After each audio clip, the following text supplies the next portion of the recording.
Hariom, Namaste, good afternoon everyone. Welcome again to my YouTube channel GK Law Classes. Thank you so much for viewing our shorts and videos. I hope आपको वो सारे videos और shorts different subjects के पसंद आ रहे होंगे। तो जैसे कि आपको पता है मैंने प्रीवियस शॉर्ट के अंदर हिंदू लॉ जो है एक नया सब्जेक्ट स्टार्ट किया, उसके सोर्सेज और स्कूल्स ऑलरेडी इन शॉर्ट्स में अवेलेबल है।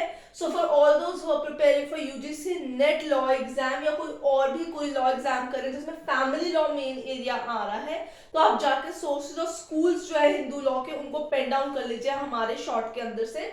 ठीक है, अब आज हम लेके आए हैं हिंदू मैरिज एक्ट के साथ स्टार्ट करेंगे। तो हिंदू मैरिज एक्ट के अंदर आज हम सबसे पहले कॉन्सेप्ट को स्टार्ट करेंगे, वो है applicability of Hindu marriage act. तो चाहे आप लॉ के स्टूडेंट हो या ना हो, बट आपको ये पता होना चाहिए कि हिंदू मैरिज एक्ट जो है कौन से धर्मों पे लागू होता है, कौन से पे नहीं लागू होता है, इसके अंदर क्या टर्म्स एंड कंडीशन है। इसी के साथ कुछ इंपॉर्टेंट डेफिनेशन अंडर एचएमए यानी हिंदू मैरिज एक्ट के नीचे हम डिस्कस करेंगे। इसी के साथ वैलिड मैरिज के कुछ कंडीशंस को भी स्टडी करेंगे। तो आइए करते हैं वीडियो को शुरू। तो अगर आपको जो वीडियो पसंद आएगी तो उसे लाइक और शेयर जरूर कर दीजिएगा, और वीडियो स्टार्ट करने से पहले आज ही हमारे चैनल को सब्सक्राइब कर लीजिएगा।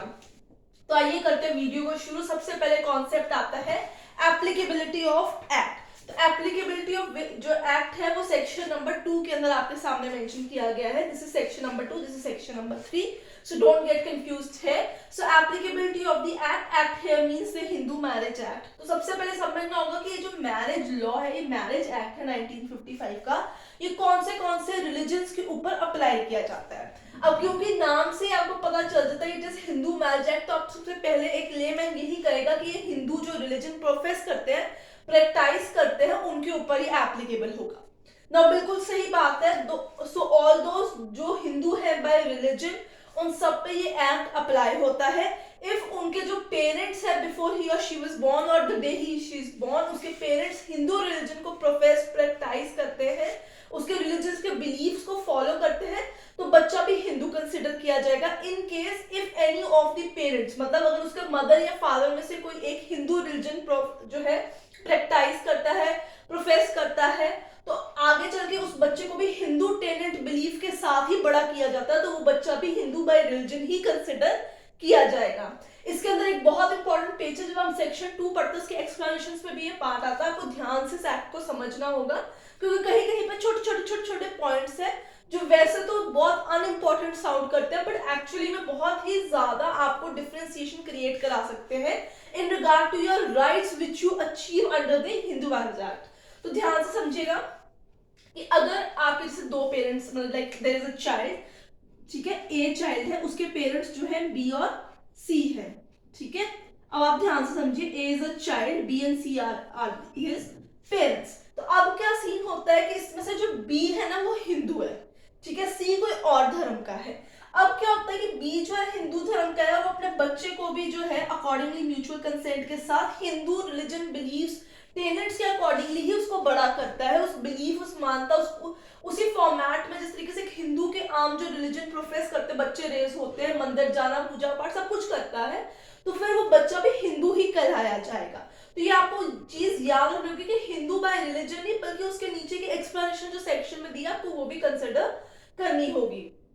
इन केस सपोज अगर वो बच्चा जो है वो हिंदू बिलीव्स के साथ नहीं बड़ा होता, वो सी जो है वो कोई भी रिलीजन हो सकता है, उसके टेनेंट्स के अकॉर्डिंगली आता है, वो रिलीजन जैन भी नहीं है, बुद्धिस्ट भी नहीं है, सिख भी नहीं है, ना ही प्रार्थना आर्य समाज के फॉलोअर्स है, ना ही वो लिंगियात या वैश्यवास है।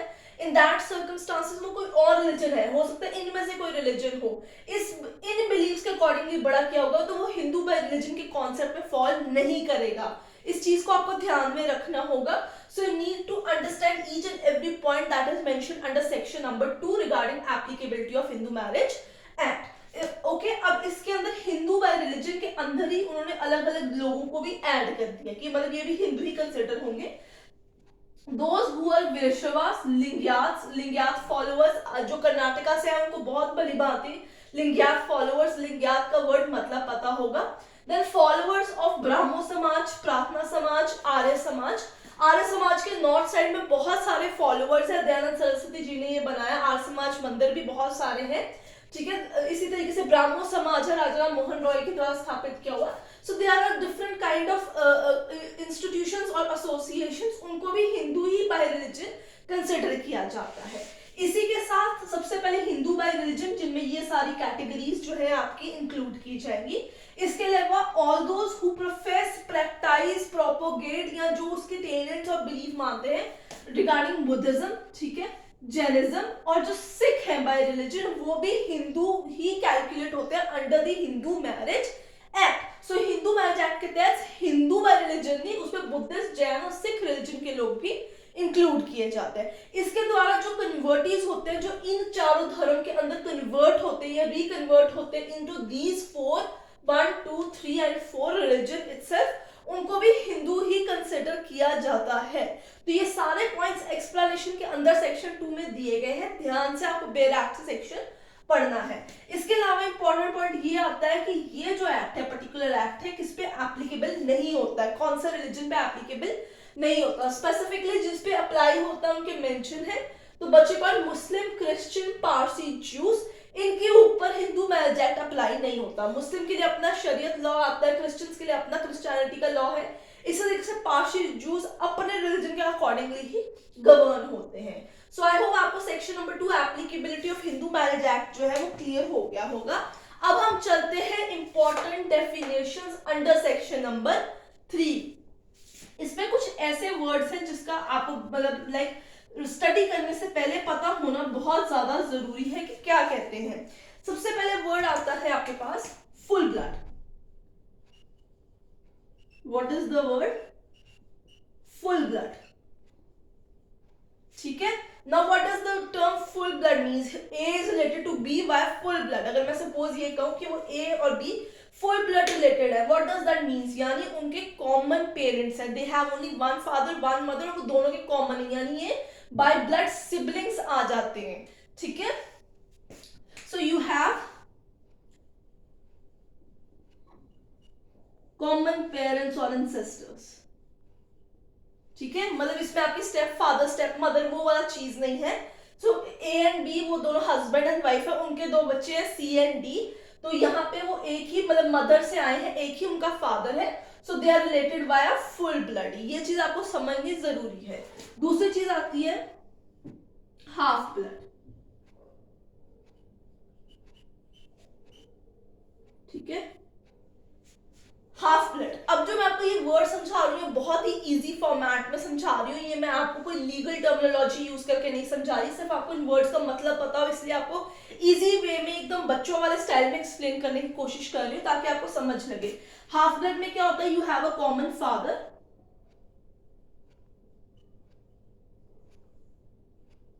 ठीक है, but you have different mothers. Now this is very interesting thing, इसमें आपके दोनों ही मदर फादर कॉमन होते हैं।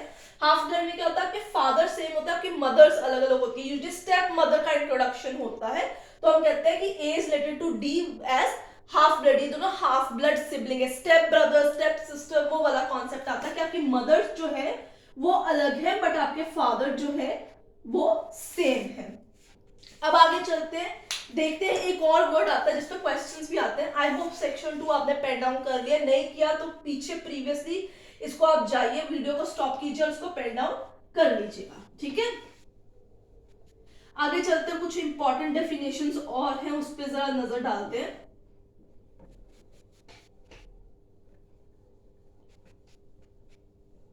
अगली जो हाफ ब्लड और फुल ब्लड के बाद डेफिनेशन आती है वो है यूट्रीन ब्लड की डेफिनेशन, ठीक है। The word is uterine. मैं इसको ऊपर भी ऐसे मार्क कर देती हूँ, आपको पता चलेगा। थर्ड हो गया uterine blood.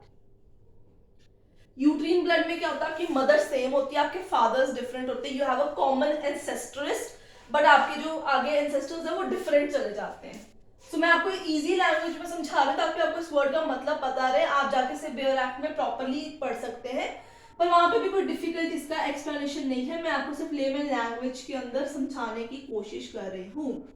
So common mother but different fathers,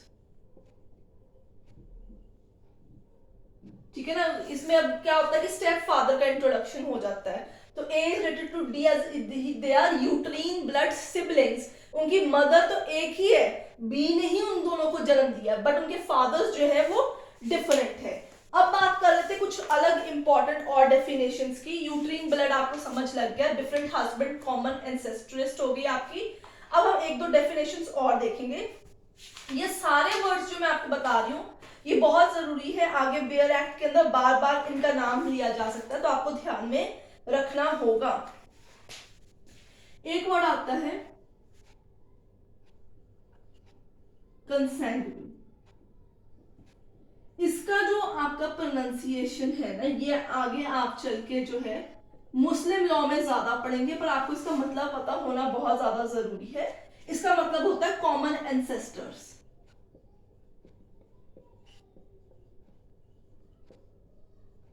या कॉमन लाइनेज या कॉमन किनशिप। कंसेंगुइन का मतलब ये होता है।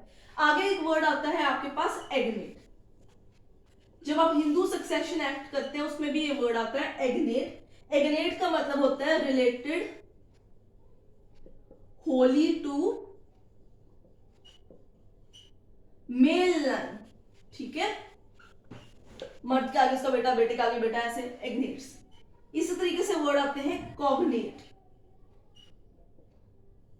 जो होली मेल लाइन से रिलेटेड नहीं होते, यूजुअली टू फीमेल लाइन, ठीक है। बेटी के आगे बेटी चलेगी, बुआ के आगे उसकी बेटी चलेगी, ऐसे जो है फीमेल लाइंस आ जाते हैं, तो उसे हम कॉग्नेट कहते हैं। अब हो गया हमारे पास इंपॉर्टेंट डेफिनेशंस के अंदर full blood, half blood, uterine blood, consanguine, agnate, cognate. दो चीजें और है और इसके साथ सेक्शन 3 जो है वो आपका कंप्लीट हो जाएगा, और इस वीडियो को भी हम उन्हीं दो डेफिनेशंस के साथ ही आज के लिए कंप्लीट कर देंगे। आइए देखते हैं आगे वो कौन सी है। That will be number 7 itself and that will be your sapinda relationship, ठीक है।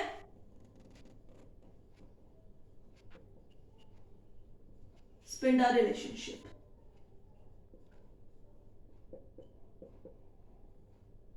स्पिंडा रिलेशनशिप आम वर्ड में मतलब ये होता है कजन मैरिजेस, जैसे कि आपकी जो है मदर लाइन से 3rd जनरेशन और फादर लाइन से ऊपर की दी हुई 5 जनरेशन के अंदर शादी नहीं की जा सकती है। So kind of a cousin marriage kind thing है, ठीक है। मदर के ऊपर की 3 डायनेस्टीज, ठीक है, जनरेशंस, फादर को इंक्लूड करके उसके ऊपर की 4 जो आपकी जनरेशंस है, इनमें आपकी शादी नहीं की जा सकती है, ठीक है। ये चीज आपको ध्यान रखना है। इसी तरीके से we have prohibited relationship,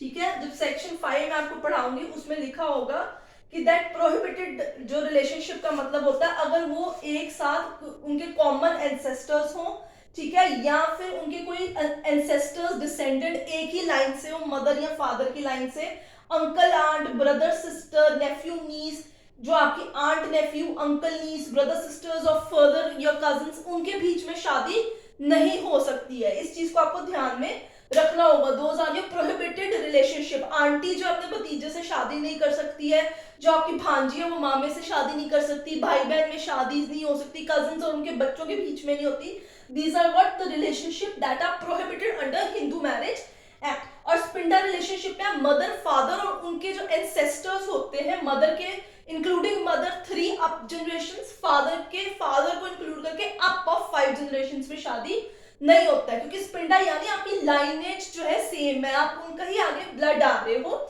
That could leads to further repercussions while at the time of having children also. So these are the important definition under section 3. I hope आपको इन सबका मतलब समझ में आ गया होगा। इनका मतलब आप जो है पेन डाउन कर लीजिए। कोई डाउट है कमेंट सेक्शन में मेंशन कीजिए। वीडियो पसंद आए तो लाइक शेयर कीजिए और चैनल को सब्सक्राइब करना भूलिएगा मत। I'll see you next.